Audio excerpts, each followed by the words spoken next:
Good day mga kuys, may bago na naman kayong aabangan na unit dito sa Tenix Moto Service. So ano bang ginagawa namin bago namin i-release ang aming mga motor or ano bang ginagawa ng preparation bago kami magbenta ng unit? So step, ito muna yan. Kini-cleaning lahat. After ma-full maintenance, i-cleaning. Yan. Para pag nirelease namin, malinis, di ba? Okay. Pakita ko naman kung paano naman namin nililinis hanggang loob. Ito. Siyempre, bago namin ibenta, simula loob hanggang labas, dapat malinis. Yan. Kita mo. Kahit singit-singit, nililinis yan. Okay? Talagang makakasigurado ka na, malinis ang mabibili yung motor simula loob hanggang labas. Ito pa.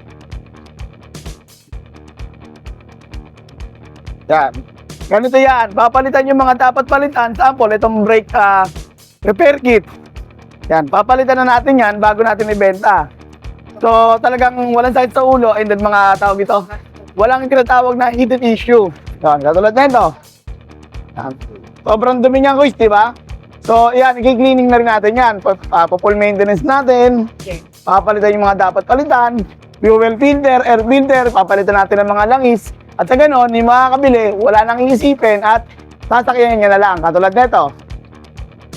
CVT cleaning, bago natin ibenta. Okay? Kaya sa mga naghahanap ng motor na second hand, na walang sakit sa ulo, at malinis hanggang loob at labas, baka nasa amin na hinahanap mong unit mga kuys. Pwede ka mag-PM sa page namin na to, o tumawag sa number namin na to. Okay? So yun, abangan nyo to mga kuys sa mga naghahanap ng second hand na motor. No? Yung mga i-release natin ngayong buwan. At syempre, alam nyo na, walang iba. Tenix lang, sa alam.